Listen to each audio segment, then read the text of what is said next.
ஒரு மனிதர் அவர் யாருக்கிட்டே தொலைபேசியில் பேசிகிட்டு இருக்கிறார். கொஞ்சம் தூரத்தில் நாம் நிற்கிறோம். எட்டத்தில் இருந்துக்கிட்டு அவரை கவனிக்கிறோம். அவர் ஃபோனில் பேசுகிறத, அவர் பேசுகிற வார்த்தைகள் என்ன அப்படிங்கிறது நம்ம காதில் விழலை.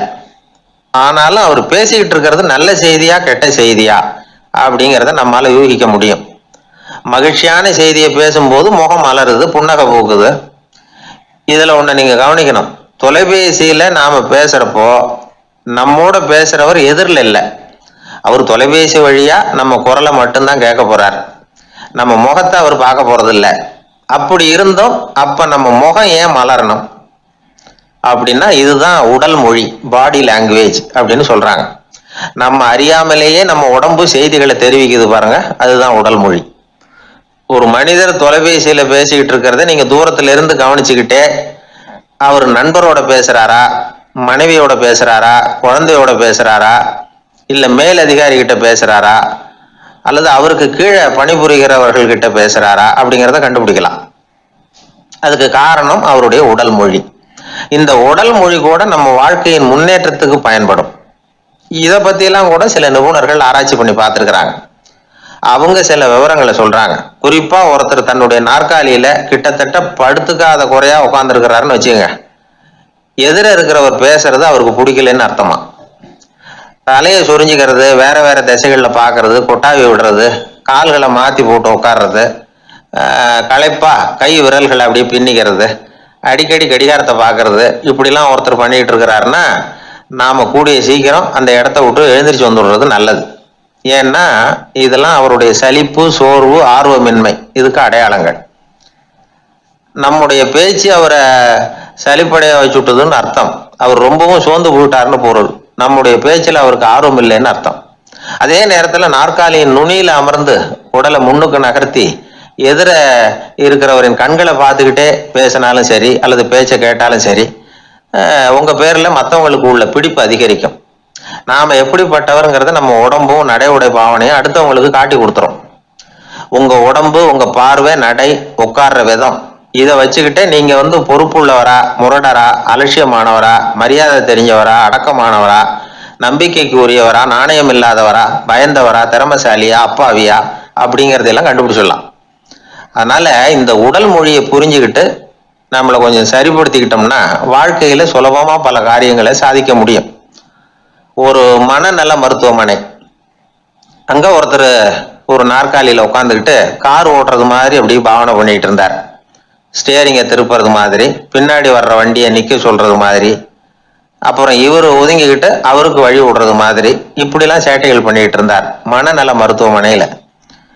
இத பார்த்துக்கிட்டு இருந்த ஒருத்தர் பக்கத்துல இருந்த இன்னொருத்தர்கிட்ட கேட்டார், இவர் ஏன் இப்படி பண்றாரு, இவருக்கு ஏன் அப்படி வந்தது நிலைமை அப்படின்னு சொல்லி அவர் விசாரிச்சார். அப்ப அவர் விவரம் சொன்னார். வேற ஒண்ணும் இல்லைங்க, இவருக்கு கார் ஓட்டணும்னு ஆசை ரொம்ப காலமா, அது நிறைவேறாம போயிட்டுது. அதுக்கப்புறம் அவர் மனநோயாளியா மாறிட்டார். இங்க அழைச்சிட்டு வந்தாங்க. இங்க அழைச்சிட்டு வந்ததுல இருந்து அப்படிதான் பண்ணிட்டு இருக்கிறார். அப்போ கார் ஓட்டுறது மாதிரிலாம் பாவனை பண்ணிட்டு இருப்பார், திருப்புறது மாதிரி பண்ணுவார், பின்னாடி வர்றவங்களுக்கு இடம் விடுவார், இப்படிலாம் செய்கிறார் அப்படின்னு விவரம் சொன்னாங்க.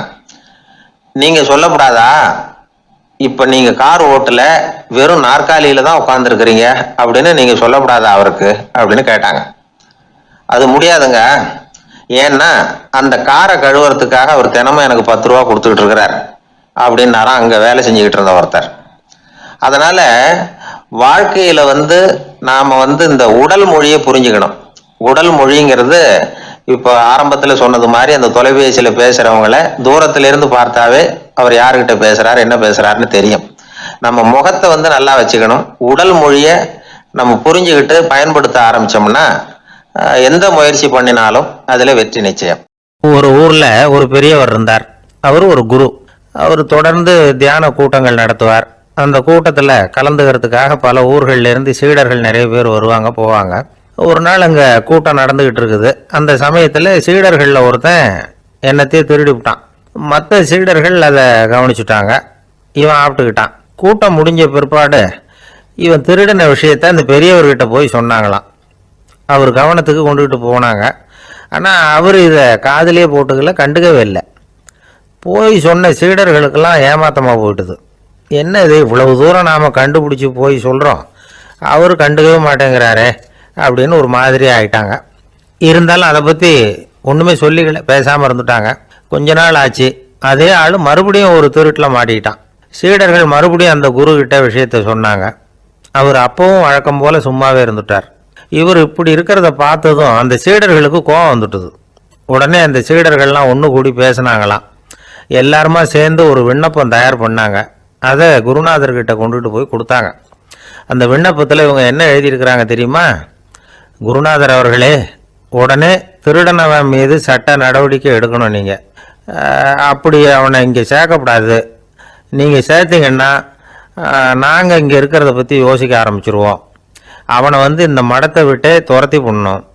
நீங்கள் அவனை வெளியில் அனுப்புங்க, இல்லைன்னா நாங்கள் அத்தனை பேரும் வெளியில் போயிடுறோம். இப்படி தான் அந்த விண்ணப்பத்தில் எழுதியிருக்கிறாங்க. குரு அந்த விண்ணப்பத்தை வாங்கி படித்து பார்த்தார். அதுக்கப்புறம் அதை எழுதின அத்தனை பேரையும் கூப்பிட்டாரு. எல்லாரும் இப்படி வாங்கன்னாரு. வந்தாங்க. இப்படி என் எதிரில் உட்காருங்கன்னார். உட்காந்தாங்க. அப்புறம் சொன்னார், இதை பாருப்பா, நீங்கள் எல்லாரும் புத்திசாலிகள். உங்களுக்கு எது நல்லது எது கெட்டதுங்கிறது நல்லா தெரியும். நீங்கள் மேற்கொண்டு ஏதாவது படிக்கணும்னு நினச்சா வேறு எங்கே வேணும்னாலும் போகலாம், அதுக்கு நான் தடை சொல்ல மாட்டேன். ஆனால் உங்களால் குற்றம் சாட்டப்பட்ட அவன் இருக்கானே, அவன் எப்படின்னா அவனுக்கு எது நல்லது எது கெட்டதுங்கிறதெல்லாம் தெரியாது. அதனால தான் திருடுறான். நீங்கள் சொல்கிறது மாதிரி அவனை அடித்து துரத்தி விடுறோம்னு வச்சுக்கோங்க, அவனுக்கு எப்படி நல்லது கெட்டது தெரியும்? அவனுக்கு அதை யார் சொல்லி கொடுக்கறது? அதனால் இங்கேயே இருக்கட்டும், அதுதான் சரி. இதுக்காக நீங்கள் எல்லாரும் என்னை விட்டுட்டு போனாலும் சரி, அவனை நான் விரட்ட மாட்டேன் அப்படின்னு விட்டாரான். இவ்வளவையும் திருடனை அந்த சீடன் கேட்டுக்கிட்டே இருந்திருக்கான். அவன் கண்களில் கண்ணீர். அப்படியே எழுந்திரிச்சு வந்தான். குரு காலில் விழுந்தான். அவன் கண்ணீரில் அவனது தீமை கழுவப்பட்டது அப்படிம்பாங்க. அதாவது சீடர்களுக்கு அந்த குருவோட பெருமை அப்போ தான் புரிஞ்சுதான். ஒரு நல்ல ஆசிரியர் இருக்காருன்னு வச்சுங்க, நல்லா படிக்கிற பையனுக்கு தான் பாடம் சொல்லி கொடுப்பேன்னா அது என்ன பெரிய விஷயமா? மோசமாக படிக்கிறவனையும் மாற்றி காட்டுறேங்கிறது தான் பெருமை. இந்த காலத்து குரு ஒருத்தர் ஒரு ஆசிரமம் வச்சு நடத்திட்டு வந்தார். நிறைய பேர் தினம் வருவாங்க போவாங்க. ஒரு நாள் ஒருத்தன் வந்தான். அந்த குரு முன்னாடி போய் நின்னான். ஐயா, என்ன உங்கள் சீடனா ஏற்றுக்கணும்னா. அந்த குரு நிமிர்ந்து பார்த்தார். உன்னுடைய நோக்கம் என்னன்னு கேட்டார்.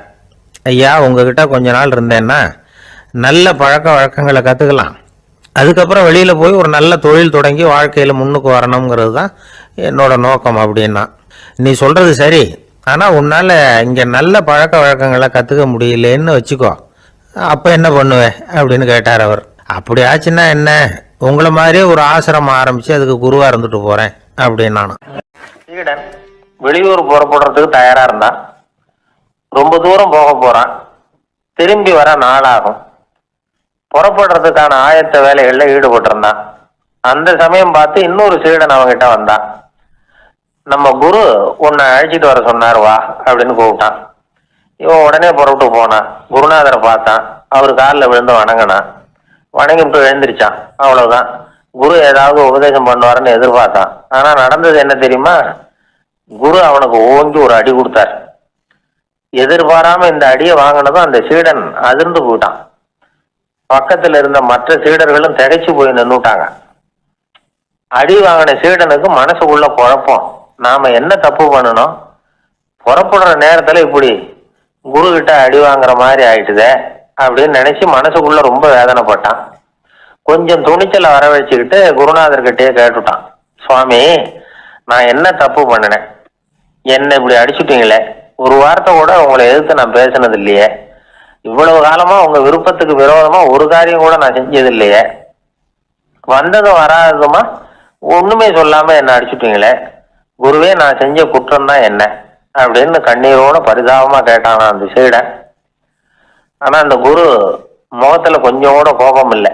அவர் சிரிச்சுக்கிட்டே நின்றுகிட்டு இருந்தாராம். அதுக்கப்புறம் சொன்னாராம், என்னுடைய அருமை சீடனே, நீ ஒரு தவறும் பண்ணல. நான் உன்னை அடிச்சது நீ ஏதோ தப்பு பண்ணிவிட்டேங்கிறதுக்காக இல்லை. நீண்ட பயணம் போக போற, ஞாபகமா ஏதாவது கொடுத்து அனுப்ப வேணாமா? நீ ஞானம் பெற்ற பிறகுதான் திரும்பி வர போறேங்கிறது எனக்கு தெரியும். அதுக்கு பிறகு உன்னை அடிக்க முடியுமா? அதனால இப்ப கிடைச்சிருக்கிற இந்த வாய்ப்பை பயன்படுத்திக்கிட்டேன். அப்போதைக்கு இப்பவே அடிச்சுட்டேன், அவ்வளவுதான், வேற ஒண்ணும் இல்லை அப்படின்னாராம். குரு சிரிச்சுக்கிட்டே இப்படி சொல்றார், இருந்தாலும் இதுவும் ஒரு உபதேசம் தான். அதிர்ச்சிகளால விழிப்படைய வைக்கிறதும் ஒரு வழிதான். இது ஜென் வழி. பெரும்பாலும் அதிர்ச்சியின் மூலமாகவே ஞான தரிசனத்தை அருள்கிறவர்கள் தான் ஜென் குருமார்கள். நம்ம தியானம் தான் ஜென். இந்தியாவில இருந்து இது சீனாவுக்கு போய் கொஞ்சம் பேர் மாறி வளம் பெற்று ஜப்பான்ல ஜென் ஆகி வளர்ந்துருக்குது, அவ்வளவுதான். ஜென்கிறது தியானம். எதை நினைச்சும் தியானிக்கிறது இல்ல, எல்லாத்துலயும் தியானம் இருக்கிறதா சொல்லுது ஜென். பேசுறது, இருக்கிறது, நடக்கிறது, சாப்பிடுறது, சிரிக்கிறது, தூங்குறது, தொழில் செய்யறது அல்லது சும்மா இருக்கிறது எல்லாமே தியானம் தான். ஜென்கிறது ஒரு சுய தரிசனம், தன்னைத்தானே அடையாளம் கண்டுகொள்கிறது தான் அது. இல்லாத எதையும் தேடி கண்டுபிடிக்கிறது இல்லை. சென் மார்க்கத்தை பத்தி ஓஷோ என்ன சொல்றாரு தெரியுமா? காணாமல் போன தன்னுடைய மூக்கு கண்ணாடி தன்னுடைய மூக்கின் மேல் இருப்பதை கண்டுகொள்வது போன்றது ஜென் அப்படிங்கிறார். நம்மால் இன்னொருத்தர் முகத்தை ரொம்ப நேரமா உத்து பார்த்துக்கிட்டு இருந்தார். என்ன பாக்குறீங்கன்னாரு அவரு. நீங்க போட்டிருக்கீங்களே மூக்கு கண்ணாடி, அதை தான் பாக்குறேன்னாரு இவரு. நீங்க அப்படி பாக்குறதுக்கு விசேஷ காரணம் ஏதாவது உண்டான்னு கேட்டார் இவர். உண்டுன்னார். என்னன்னு கேட்டார். நேத்திக்கு காணாம போன என்னோட மூக்கு கண்ணாடி அது அப்படின்னாராம் இவர். ஒரு ஆள் இருந்தார். அவரு தன்னை ஒரு குருன்னு சொல்லிக்கிட்டார். மௌன குரு, வாயே திறக்கிறது இல்லை. அவருக்கு 2 சீடர்கள் உண்டு. இவங்க தான் வர்றவங்க கிட்ட பேசுவாங்க, விளக்கம் கொடுப்பாங்க. ஒரு நாள் இந்த சீடர்கள் 2 பேரும் எங்கேயோ வெளியில் போயிட்டாங்க. அந்த நேரம் பார்த்து ஒருத்தர் அங்கே வந்தார். குரு கிட்ட போனார். குருவே, புத்தர்னா என்னன்னு கேட்டார். குருவுக்கு ஒன்றும் புரியல. அவர் உண்மையான குருவாக இருந்தாவில் புரியும். அவர் திருன்னு முழிக்க ஆரம்பிச்சிட்டார். இந்த நேரம் பார்த்து இந்த சீடர்கள் எங்கேயோ போயிட்டாங்களே, என்ன பண்ணுறது, உதவிக்கு யாராவது கிடைக்க மாட்டாங்களா அப்படின்னு அப்படியே சுற்றி பார்க்குறார். அங்கங்கே பார்க்குறார். வந்தவர் இதை கவனித்தார். ஏதோ புரிஞ்சுக்கிட்ட ஒரு மாதிரி அடுத்த கேள்வி கேட்டார். தர்மம்னா என்ன சுவாமின்னார். குருவுக்கு ரொம்ப சங்கடமாக போச்சு. நம்ம நிலைமை இப்படி ஆகிட்டுதே, இக்கட்டில் மாட்டிக்கிட்டோமே அப்படின்னு நினச்சபடியே விட்டத்தை பார்த்தார். அப்புறம் குனிஞ்சு தரையை பார்த்தார். அப்படியே உட்காந்துக்கிட்டார். வந்தவர் உடனே அடுத்த கேள்விக்கு போயிட்டார். தியானம்னா என்ன சுவாமின்னார். பாவம் என்ன பண்ணுவார் அந்த குரு, பேசாமல் கண்ணை கெட்டியாக மூடிக்கிட்டார். இது ஏதடா வம்பா போச்சுன்னு. இவர் இப்படி பண்ணால் கூட வந்தவர் சளைக்கல. இன்னொரு கேள்வியும் கேட்டார். ஆசீர்வாதம்னா என்ன அப்படின்னார். இவர் பார்த்தார். இப்படியே போனால் இவர் கேள்வி கேட்குறத நிறுத்த மாட்டார் அப்படின்னு நினச்சிக்கிட்டு எனக்கு ஒன்றுமே தெரியாதுங்கிற பாவனையில் 2 கையையும் விரித்து காட்டினார். வந்தவர் முகத்தில் மகிழ்ச்சி, மன நிறைவு, ஏதோ எல்லாம் புரிஞ்சுக்கிட்ட ஒரு மாதிரி அங்கேருந்து புறப்பட்டு போனார். வழியில் அந்த குருவோட சீடர்கள் 2 பேரையும் சந்தித்தார். உங்கள் குருவை தான் பார்த்துட்டு வரேன்னார் இவர். என்ன நடந்ததுன்னு கேட்டாங்க. இவர் வரமா சொல்கிறார். உங்கள் குரு எவ்வளவு பெரிய ஞானி தெரியுமா? புத்தர்னா என்னன்னு கேட்டேன். அதுக்கு அவர் அப்படியும் இப்படியும் பார்த்தார். அதுக்கு என்ன அர்த்தம் தெரியுமா? மக்கள் புத்தரை அங்கேயும் இங்கேயும் தேடுறாங்க. உண்மையில் அவர் அங்கேயும் இங்கேயும் தேடி கண்டுபிடிக்க முடியாது அப்படிங்கிறத அவர் செய்கை மூலம் உணர்த்தினார். அதுக்கப்புறம் தர்மம்னா என்னன்னு கேட்டேன். அவர் மேலேயும் கீழையும் பார்த்து தர்மம் சமமானது, அதில் உயர்வு தாழ்வு இல்லைங்கிறத உணர்த்தினார். அதுக்கப்புறம் தியானம்னா என்னன்னு கேட்டேன். கண்ணை மூடிக்கிட்டார். கண்ணை மூடி காணுகிற அற்புதம் அது அப்படிங்கிறத புரிஞ்சுக்கிட்டேன். கடைசியாக ஆசீர்வதிக்கப்படுறது பற்றி கேட்டேன்.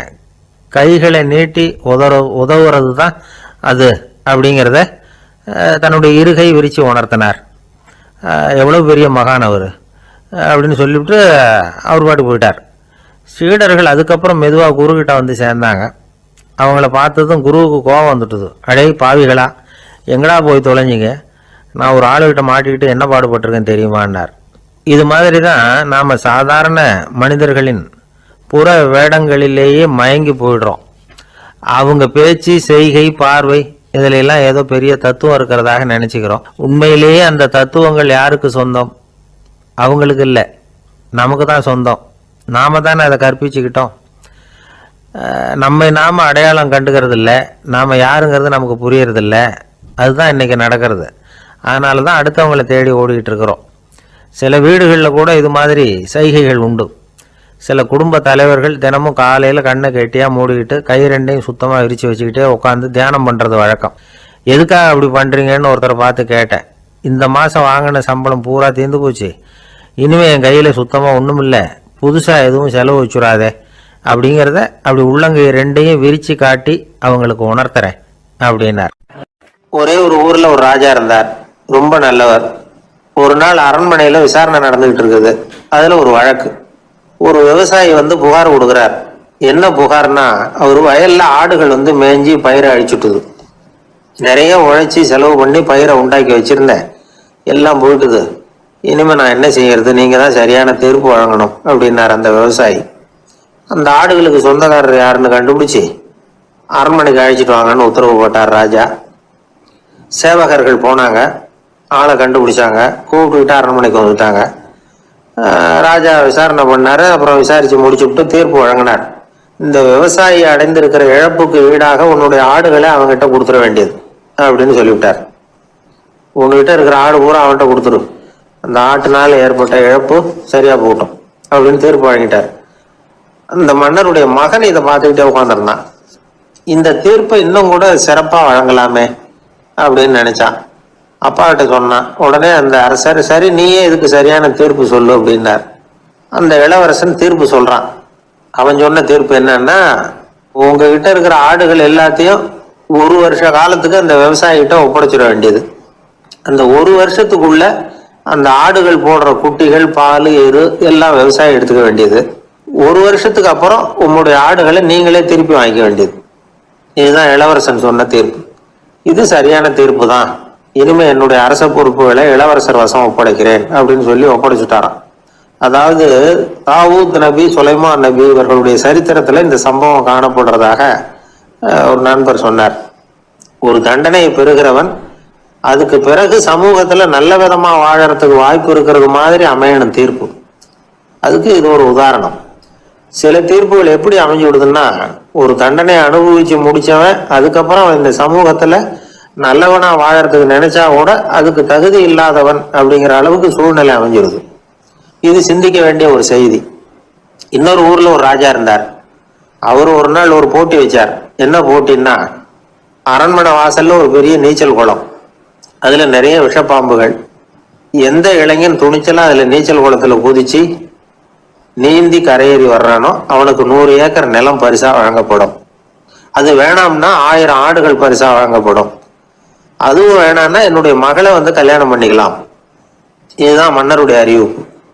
பரிசுலாம் நல்லா தான் இருக்குது. இருந்தாலும் பாம்புகள் உள்ள குளம்ங்கிறது நல்லா இல்லையே, அதனால யாரும் அதுல குதிச்சு நீஞ்சறதுக்கு முன் வரல. இருந்தாலும் திடீர்னு ஒரு இளைஞன் அந்த நீச்சல் குளத்துல குதிச்சான். நீந்தனா ஒரு வழியா கரையேறி வந்துட்டான். மன்னருக்கு ரொம்ப மகிழ்ச்சி. நீ தான் தைரியமான இளைஞன், வா இப்படின்னு கூப்பிட்டார். கிட்ட வந்தான். அந்த இளைஞன் தண்ணீர் சொட்ட சொட்ட வந்து நிக்கிறான். சரி, உனக்கு 100 ஏக்கர் நிலம் வேணுமான்னு கேட்கிறார். வேண்டாங்கிறான். சரி, அப்படின்னா 1000 ஆடுகள் வேணுமான்னு கேட்கிறார். அதுவும் வேணாங்கிறான். ஓ, அப்படின்னா என் பொண்ணை கல்யாணம் பண்ணிக்கிறியா அப்படின்னு கேட்கிறாரு. அதுவும் வேணாங்கிறான். ராஜாவுக்கு ஒன்றும் புரியல. அப்படின்னா உனக்கு என்னதான் வேணும் அப்படிங்கிறாரு. என்னை பிடிச்சி இந்த குளத்துல தள்ளி விட்டவன் யாருங்கிறது எனக்கு தெரியணும் அப்படின்னா. ஒரு தடவை நாரதர் ஒரு தெரு வழியா போயிட்டு இருந்தார். வழியில ஒருத்தர் வேத சாஸ்திரம்லாம் படிச்சுக்கிட்டு உட்காந்துருந்தார். அவர் நாரதரை பார்த்து எங்க போயிட்டு இருக்கிறீங்கன்னு கேட்டார். கடவுளை பார்த்துட்டு வரலாம்னு போயிட்டு இருக்கிறேன் அப்படின்னாரு நாரதர். அப்படின்னா அவர்கிட்ட எனக்கு எப்போ முக்தி கிடைக்கும்னு கேட்டுட்டு வாங்களேன் அப்படின்னார் இவர். சரி, கேட்டு வரேன் அப்படின்னு சொல்லிவிட்டு நாரதர் நடந்தார். கொஞ்ச தூரத்துல ஒரு மரத்தடியில ஒரு தொழிலாளி செருப்பு தைச்சிக்கிட்டு உட்காந்துருந்தார். அந்த ஆளும் அதே மாதிரி கேட்டுக்கிட்டார். எனக்கு எப்போ முக்தி கிடைக்கும்னு கடவுள்கிட்ட கேட்டுக்கிட்டு வாங்களேன்னார். அவர்கிட்டையும் சரின்னு சொல்லிவிட்டு நாரதர் நேராக வைகுண்டத்துக்கு வந்து சேர்ந்தார். கடவுளை பார்த்தார். இவங்க 2 பேரும் சொல்லி அனுப்பின விஷயத்தை பற்றி கேட்டார். அதுக்கு கடவுள் சொன்னார், அந்த செருப்பு தைக்கிற தொழிலாளி உடல் நீத்ததும் உடனே என்னை வந்து அடைவான். ஆனால் அந்த சாஸ்திரம் படித்த ஆள் இப்போதைக்கு என்கிட்ட வந்து சேரமாட்டான். அவன் இன்னமும் பல பிறவிகள் எடுத்து அங்கேயே இருக்க வேண்டி இருக்குது. எப்போ இங்கே வந்து சேருவான்னு எனக்கே தெரியாது அப்படின்னார். நாரதருக்கு இதோட ரகசியம் என்னங்கிறது புரியல. எனக்கு ஒன்றும் புரியலையேன்னாரான் கடவுள்கிட்ட. சீக்கிரம் புரிஞ்சுக்குவேன், நீ திரும்பி போகிறப்போ நான் இங்கே வைகுண்டத்தில் என்ன செஞ்சுக்கிட்டு இருக்கேன்னு கேட்டால், ஒரு ஊசியின் துவாரத்தில் ஒரு யானையை கோத்துக்கிட்டு இருக்கிறேன்னு அவங்கக்கிட்ட சொல்லு அப்படின்னார் கடவுள் சிரிச்சுக்கிட்டே. நாரதர் பூமிக்கு திரும்பினார். கடவுளை பார்த்தீங்களா, எப்படி இருக்கார் அப்படின்னு விசாரிச்சார். வேத சாஸ்திரம் படித்தவர். ஓ பகவானா, அவர் யானையை ஊசியின் காதுல நுழைச்சிக்கிட்டு இருக்கிறார் பார்த்தேன்னார் நாரதர். ஊசி காதுல யானையா, அது எப்படி முடியும்? நீங்க சொல்றத நான் நம்ப மாட்டேன்னு விட்டார் அவரு. சரி, இந்த ஆளுக்கு இறைவன் பேர்ல நம்பிக்கை இல்லை அப்படிங்கறத நாரதர் புரிஞ்சுக்கிட்டார். அடுத்தபடியா அந்த தொழிலாளி இருந்த இடத்துக்கு போனார். இறைவனை பார்த்தீங்களான்னு கேட்டார் அவர். பார்த்தேன், ஒரு ஊசி துவாரத்தில் யானையை கோத்துக்கிட்டு இருந்தார் அப்படின்னு சொல்லிவிட்டு நாரதர் அந்த ஆள் முகத்தை கவனிச்சார். அந்த தொழிலாளி இதை கேட்டுட்டு கொஞ்சம் கூட ஆச்சரியப்படலை. அவரால் முடியாத காரியம் கூட உண்டானார். என்ன இப்படி சொல்ற, ஊசியின் துவாரத்தில் யானையை கோக்க முடியும்னு நீ நம்புறியா அப்படின்னு கேட்டார் நாரதர். நிச்சயமா நம்புறேன்னார் அவர். அது எப்படி அப்படின்னு கேட்டார் இவர். இதை பாருங்க, நான் இந்த ஆலமரத்தடியில தான் தினமும் உட்காந்துருக்கிறேன். தினமும் இந்த மரத்திலிருந்து எவ்வளவோ பழம் கீழே விழுது. இந்த பழத்தில் இருக்கிற ஒவ்வொரு விதையிலையும் உள்ள ஒரு ஆலமரம் இருக்குது. ஒரு சின்ன விதைக்குள்ள ஒரு பெரிய ஆலமரம் இருக்க முடியுங்கிறப்ப ஊசி துவாரத்துல கடவுள் வந்து யானையை நுழைய வச்சாருங்கிறத ஒத்துக்கிறதுல என்ன கஷ்டம் இருக்கு அப்படின்னு ரொம்ப சர்வசாதாரணமா பதில் சொன்னாராம் அந்த தொழிலாளி. நாரதர் யோசனை பண்ணார்.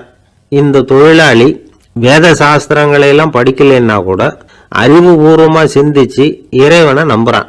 அதனாலதான் கடவுள் இந்த ஆளுக்கு சீக்கிரம் முக்தி கிடைக்கும்னு சொன்னார் அப்படிங்கிறத புரிஞ்சுக்கிட்டாராம்.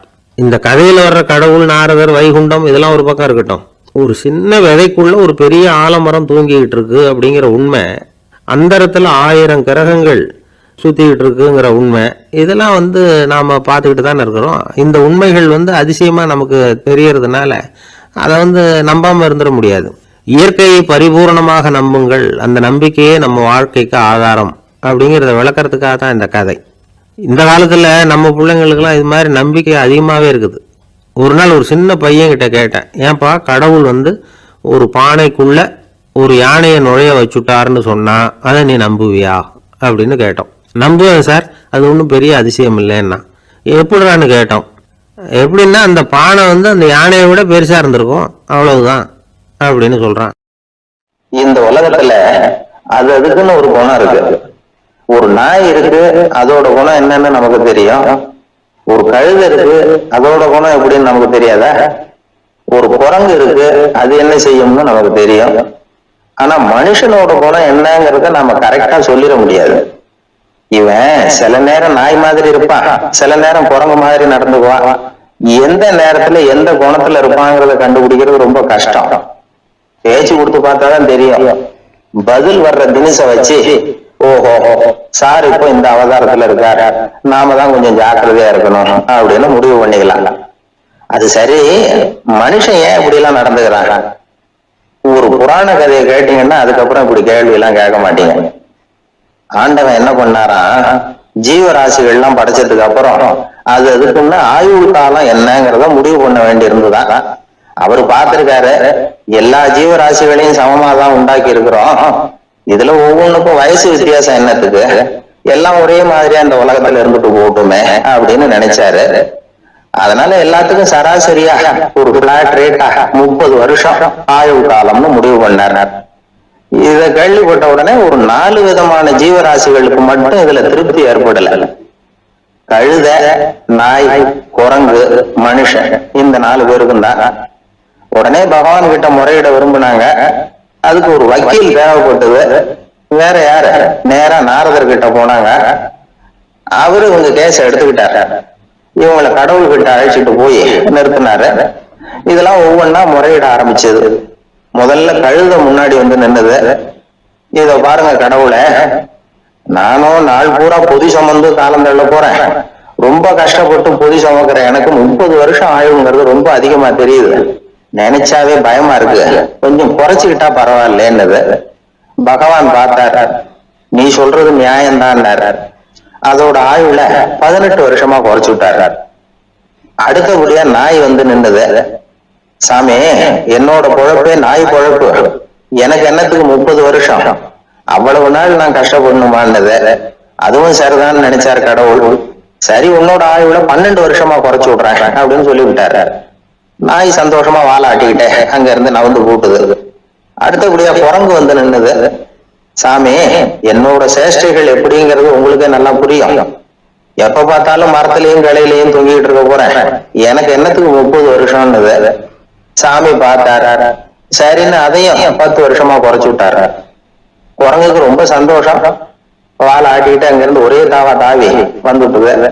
கடைசியா மனுஷன் கடவுள் முன்னாடி போய் நின்னா, ஈஸ்வரா, எனக்கு 30 வருஷம் பத்தாது, நான் இந்த உலகத்துல நிறைய சாப்பிட வேண்டி இருக்கு, நிறைய தூங்க வேண்டி இருக்குது, நிறைய அனுபவிக்க வேண்டி இருக்குது. அதனால என்னோட ஆயுள கொஞ்சம் அதிகப்படுத்தினா தேவையில்லைன்னா கடவுள் யோசிச்சாரு. ஆயுள் அதிகப்படுத்துறதுன்னா அதுல சில பிரச்சனைகள்லாம் இருக்குது, பூமியில இட பிரச்சனை எல்லாம் வருமே அப்படின்னு கொஞ்சம் தயங்கினாரு. அதை பார்த்த உடனே மனுஷன் அதுக்கு ஒரு வழியையும் சொன்னான். எதுக்காக யோசிச்சுக்கிட்டு இருக்கிறீங்க? கழுதையில குறைச்ச 12 வருஷம், நாயில குறைச்ச 18 வருஷம், குரங்குல குறைச்ச 20 வருஷம், இது எல்லாத்தையும் சேர்த்து என்கிட்ட கொடுத்துட்டீங்கன்னா போதுமே, உங்களுக்கும் கணக்கு உதைக்காது, டேலி ஆயிடுமேன்னா. சரி அப்படி ஆகட்டும் அப்படின்னு சொல்லிவிட்டாரு கடவுள். அதோட பலன் என்னங்கிறது இப்பதான் புரியுது. ஏற்கனவே அப்படி முடிவானதுனாலதான் இன்னைக்கு மனுஷன் 30 வருஷம் வரைக்கும் சந்தோஷமா இருக்கிறாராம். இது அவனுக்குன்னு விதிக்கப்பட்ட ஆயுள். அடுத்த 12 வருஷம் கழுதைகிட்ட வாங்கினது, அதுதான் கழுத மாதிரி குடும்ப பாரத்தை சுமக்கிறான். அடுத்த 18 வருஷம் நாய்கிட்ட வாங்கினது, அதுதான் அந்த சமயத்துல சொத்து சேர்க்கறதுக்காக, இல்லைன்னா சேர்த்த சொத்தை காப்பாத்துறதுக்காக நாய் மாதிரி அலையறான், இல்லைன்னா காவல் காக்குறான். அடுத்த 20 வருஷம் குரங்கு கிட்ட வாங்கினது, வயசாகி மரியாதை போய் யாரு என்ன சொன்னாலும் அவங்க சொல்றபடி ஆட வேண்டிய நிலைமை. அன்னைக்கு வாங்கின ஆயுள் கடன் இன்னைக்கு ஆயுள் பூரா மனுஷனை என்ன பாடுபடுத்திக்கிட்டு இருக்கு பாத்தீங்களா? ஒரு வாரத்துக்கு முன்னாடி என் நண்பர் ஒருத்தரை மவுண்ட் ரோடு பக்கத்துல பார்த்தேன். என்ன சார் கொஞ்ச நாள் ஆபீஸ் பக்கமே உங்களை பார்க்க முடியல அப்படின்னு. அவரு கொஞ்சம் எரிச்சலோட என்ன முறைச்சு பார்த்துட்டு சொன்னார், வீடு ஒண்ணு கட்டணும்னு ஆரம்பிச்சேன், அப்ரூவலுக்காக நாய் மாதிரி அலைஞ்சுக்கிட்டு இருக்கிறேன், அப்புறம் எப்படி ஆபீஸுக்கு வர்றது அப்படின்னு சொல்லிவிட்டு வேகமா ஓடுனாரு. இதுக்கு என்ன அர்த்தம்? அவரு அந்த 3வது ஸ்டேஜ்ல இருக்காருன்னு அர்த்தம். இந்த உலகத்துல உண்மையாவே வேதாந்தம் பேசுறவங்களும் உண்டு, உள்ளுக்குள்ள வேற மாதிரி இருந்துகிட்டு வெளியில வேதாந்தம் பேசுறவங்களும் உண்டு. ஒரு ஆள் இருந்தார், அவரு ஒரு கடை வச்சு வியாபாரம் பண்ணிட்டு இருந்தார். மகா கஞ்சன், யாருக்கும் எந்த உதவியும் செய்ய மாட்டார். எச்சில் கையென்ன ஈர கையை கூட உதற மாட்டார், அப்படிப்பட்ட மனுஷன். அந்த ஊருக்கு ஒரு முனிவர் வந்துகிட்டு இருந்தார். வருஷத்துக்கு ஒரு தடவை வருவார், ஒரு நாள் 2 நாள் இருப்பார், அப்புறம் போயிடுவார். அந்த முனிவர் வர்றப்போலாம் இந்த ஆள் எழுந்திரிச்சு ஓடி போய் அவரை வரவேற்பான். ரொம்ப பெரிய வேதாந்தி மாதிரி அவர்கிட்ட பேசிக்கிட்டு இருப்பான். காயமே இது போய் வெறும் காற்றடைத்த பையம்மா, தர்மம் தலைகாக்கும்மா. பணம் என்ன சார் பணம், இன்னைக்கு ஒருத்தன் கையில் இருக்கும், நாளைக்கு ஒருத்தன் கையில் இருக்கும், எல்லாம் மாயம். எனக்கு தான் இன்னமும் இந்த சம்சார பந்தத்திலிருந்து விடுபடுறதுக்கு நேரம் வரலேம்மா. அந்த முனிவரும் இந்த ஆள் இப்படி சொல்றதை கேட்ட உடனே, ஏப்பா அப்படி சொல்ற, இப்போ கூட நீ சரின்னு சொல்லு, உனக்கு தீட்சை கொடுத்து இதுல இருந்து விடுபடுற ஞானத்தை போதிக்கிறேன் பார். உடனே அந்த ஆள் என்ன சொல்லுவான் தெரியுமா? ஐயோ சாமி, இப்போ அது எப்படிங்க முடியும், பிள்ளைங்கள்லாம் சின்ன சிறுசுங்க, அதுகளுக்கெல்லாம் ஒரு கல்யாணம் காட்சின்னு செஞ்சு கடமையை முடிச்சுட்டா நீங்க சொல்றபடி செஞ்சு விடலாமா. சரி, இன்னும் முனிவர் போயிடுவார். அடுத்த வருஷம் வருவார். இவன் வழக்கம் போல வேதாந்தம் பேசுவான். சரி தீட்சை கொடுக்குறேன் வா அம்பார். பேரம்பேத்தியை பார்க்கணும், கோர்ட்ல கேஸ் ஒன்று இருக்கு, அது முடியணும் அப்படின்னு தயங்க ஆரம்பிச்சிருவான். எல்லாம் சொல்லுவான், ஆனா குடிக்கிறதுக்கு தண்ணியோட கொடுக்க மாட்டான். ரொம்ப வருஷம் கழிச்சு மறுபடியும் ஒரு நாள் அந்த ஊருக்கு முனிவர் வந்தார். இவன் கடைக்கு வந்தார்.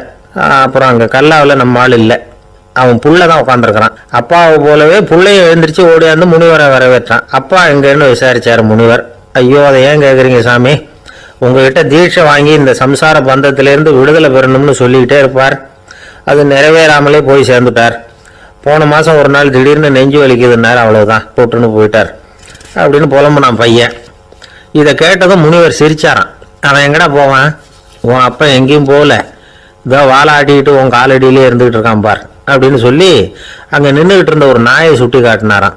என்ன சாமி சொல்றீங்க அப்படின்னு ஆச்சரியமா கேட்டிருக்கான் பையன். உடனே முனிவர் அந்த நாயோட தலையில ஒரு தட்டு தட்டி பேசுறா அப்படின்னாரான். உடனே அந்த நாய் வந்து வேதாந்தம் பேச ஆரம்பிச்சுட்டு தான், காயமே இது போய் வெறும் காற்றடைத்த பைய அப்படின்னு தான். முனிவர் சொன்னார், அடே இப்போ ஒன்றும் கெட்டு போகல, நீ விரும்புனா சொல்லு, உனக்கு தீட்சை கொடுத்து என் பின்னாடியே அழைச்சிட்டு போயிடுறேன், அங்கே அழைச்சிட்டு போய் உனக்கு ஞானத்தை போதிக்கிறேன், வர்றியா அப்படின்னு கேட்டிருக்காரு. உடனே அந்த நாய் சொல்லிச்சான், ஐயோ அதை ஏன் கேட்குறீங்க சாமி, நான் உண்ணாம தின்னாம ஏராளமான சொத்து சேர்த்து வச்சுட்டேன், என் பிள்ளைங்க அதோட பெருமை தெரியாம ராத்திரி நேரம்லாம் கதவை திறந்து போட்டுட்டு தூங்கிடுவாங்க, அதனால இப்படி நாயா பிறந்து ராத்திரி பகலாக சுற்றி சுற்றி வந்து காவல் காத்துட்டு கிடக்கிறேன், இப்போ எப்படி சாமி வர முடியும் அப்படின்னு கேட்டுதான். அறியாமையிலேயே சுகம் கண்டு இப்படி இருக்கிற ஆளுங்களுக்கு எப்படி விடுதலை கிடைக்கும், எப்போ விடுதலை கிடைக்கும் அப்படின்னு கேட்குறார் தசாவதானி, திருக்குறள் பேர் ராமையா. அவர் கேட்கறது நியாயம் தானே. இந்த காலத்து பையன் ஒருத்தன் அப்பா கிட்ட சொன்னான், அப்பா இன்னைக்கு நான் 1 ரூபா மிச்சப்படுத்தி விட்டேன் அப்படின்னு நானும். அப்படியா, என்னடா பண்ணேன்னு கேட்டிருக்காரு அப்பா. டவுன் பஸ்ஸில் ஏறாமல் அது பின்னாடியே ஓடியாந்தே, 1 ரூபா மிச்சம் தானே அப்படின்றான். அட பாவி, ஒரு ஆட்டோ பின்னாடி ஓடியாந்துருந்தா 10 ரூபா மிச்சமாயிருக்குமே, வேஸ்ட் பண்ணிட்டியே அப்படின்னாரான் அந்த அப்பா.